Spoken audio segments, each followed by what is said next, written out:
สิถามต่อวะน่ะอ๋อสิเปิดคลิปเหรอ ครูอ๋อเดี๋ยวขออีกหนึ่งคำถามเลยบ่ตอบได้ก็ตอบไม่ได้ก็บ่เป็นหยัง โอเค เนาะเงินเดือนครูอ๋อ20,000กีบเนาะอันนี้คนลาวเขา3 ล้านกี สอง บ ล้าน 2 ล้านกีบเนาะ สอง ก็ถือ ล้า ว่า นลองคิดเบิ้งมันได้จักพัน อ่ะ 3,000เนาะ อันนี้ก็ถือว่าเป็นตัวอย่างเลยครูอ๋อนี่เป็นตัวอย่างกล้านะกล้าที่จะมาแสดงออกเพื่อให้น้องๆนักเรียน ได้เห็นถึงคุณค่าของแม่พิมพ์ของชาติคำถามเนี่ยครูอ๋อจะตอบก็ได้บ่ตอบก็ได้เด้อ2 ล้านกีบ2 ล้านกีบเนี่ยถือได้ว่าครูอ๋อน่าจะพูดเนาะว่ามันอาจจะบ่หลาย แต่ว่าคุณค่ามันที่เขาได้อุทิศตนในการสร้างคุณประโยชน์ต่อประเทศชาติเขาชื่นชมเด้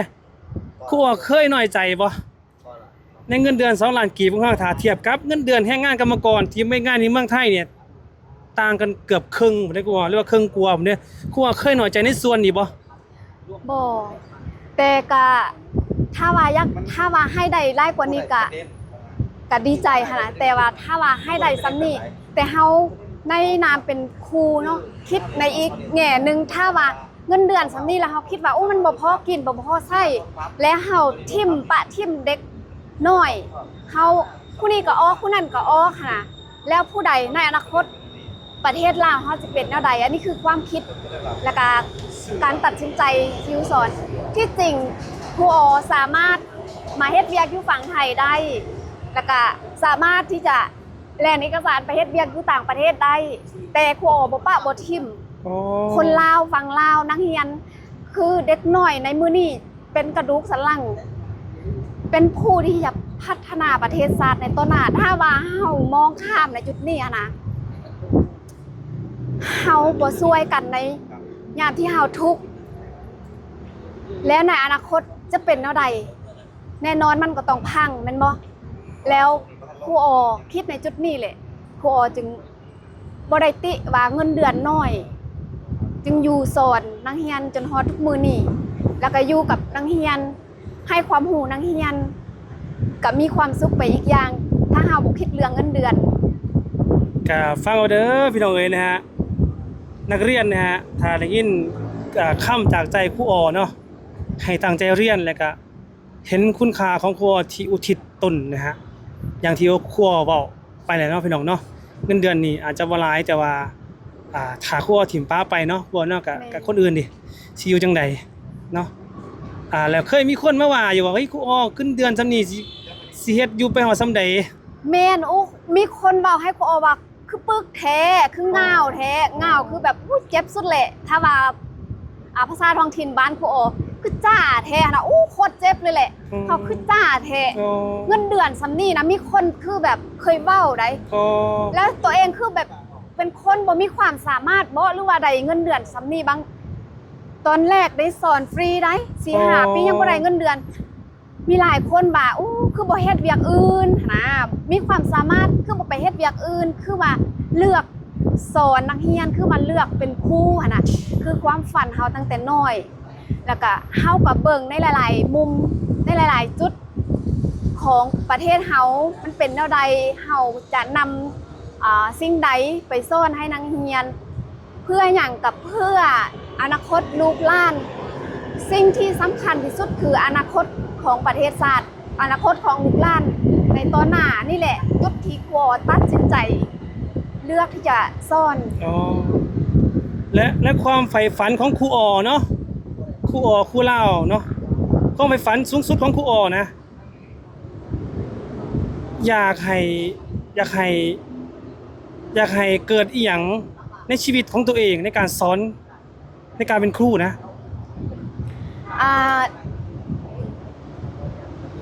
คือความฝันแมนก็อยากให้ตัวเองเป็นครูที่ดีของนักเรียนเฮ็ดให้สุดความสามารถเท่าที่เฮ็ดได้ทุกมือนี่สอนจะบ่ย่านเลยว่านักเรียนจะฮักหรือจะสั่งจะพยายามสอนแล้วก็เฮ็ดหน้าที่ของตัวเองให้สุดความสามารถและคือเป้าหมายของแต่ละคนมันบ่คือกันความฝันของแต่ละคนมันบ่คือกันนั่นคือความสุขของเฮาที่จะได้เห็นนักเรียนของตัวเองมีอนาคตที่ดีในอนาคตแล้วมื้อนั่นให้เขาคิดฮอดหาเฮาว่าสิ่งที่ครูสอนในมื้อนั่น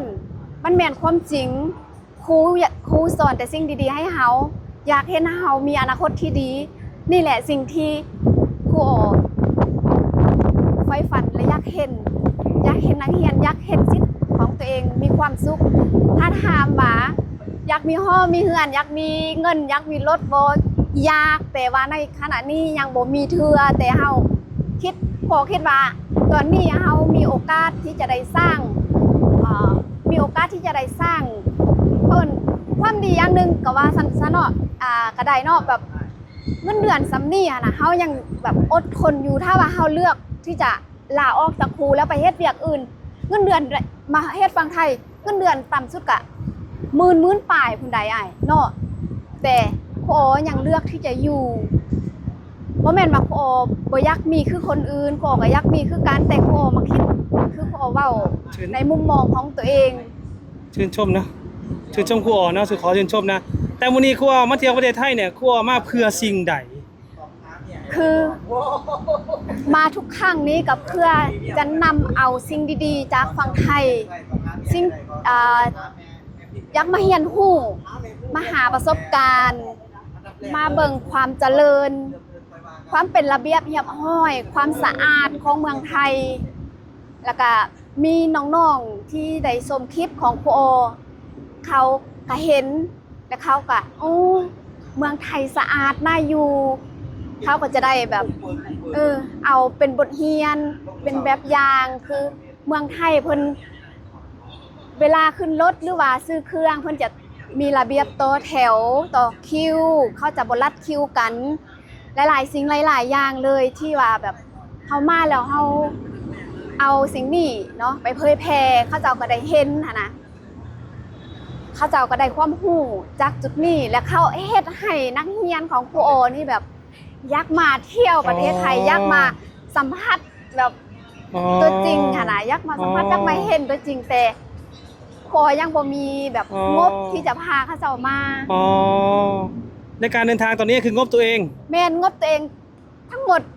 ทุกสิ่งทุกอย่างคือแบบตัวเองทุกอย่างเลยทั้งที่เงินเดือน 3,000 กว่าบาทนี่นะคือแบบประหยัดกินประหยัดใจยอมรับว่าแบบบางเทื่อกินข้าวจำเกลือเฮ้ยจริงเรื่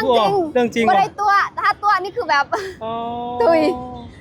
เรื่องจริงได้อ้ายเรื่องจริงเชื่อครูอ๋อเชื่อเนาะในบุคลิกแล้วก็อาวุธที่ภาวะของครูอ๋อนะเชื่อครูอ๋อประเทศไทยเจริญบ่สุดยอดสวยงามเจริญบ่เจริญแล้วก็สวยงามคือสิ่งที่มักแล้วก็ประทับใจอ้ายเจริญบ่ตลอดถนนหนทางแล้วก็แบบสะอาดอันนี้คือความในใจของครูอ๋อเนาะที่อยากจะสื่อถึงลูกศิษย์แล้วก็ความตั้งใจของตัวเองที่อุทิศตนในการสอนนักเรียนเนาะเคยเสียใจอีหยังบ่เวลานักเรียนอันนี้กับนักเรียนเวลาเว้ากับนักเรียนแบบก็บ่เคยเสียใจเด้เฮาพยายามเข้าใจไว้ของนักเรียนแล้วมีนักเรียนที่แบบดื้อบ่ฟังความบางครั้งเฮาสอนเขาอาจจะสั่งเฮาเขาอาจจะบ่มักเฮาแต่เฮาพยายามเข้าใจเขาว่ามันคือวัยของเขาเจ้าเพราะว่าเฮาเคยผ่านการเป็นนักเรียนมาก่อนบางวิชาเขาอาจจะมักบางวิชาเขาอาจจะบ่มักแล้วก็ความมักของแต่ละคนมันบ่คือกันแล้วเคยท้อเคยยังบ่เรื่องเคยท้อนี่มีตอนสอนบ่ได้รัดก็ท้อจนเกิดเป็นโรคไมเกรนโรคเครียดแล้วทุกมื้อนี้ก็กินยามาเอายาทางฝั่งไทยนี่แหละเป็นโรคคือมันสะสมหั่นน่ะคิดหลายอันนี้คือจิตวิญญาณของความเป็นครูเนาะถ้าท่านผู้ชมที่เป็นครูหรือว่าเป็นคนที่ผ่านการสอนอาจจะเข้าใจครูอ๋อมื้อนี้ขอบใจครูอ๋อหลายๆเด้อที่อุทิศตนในการมาเผยแพร่และระบายความในใจ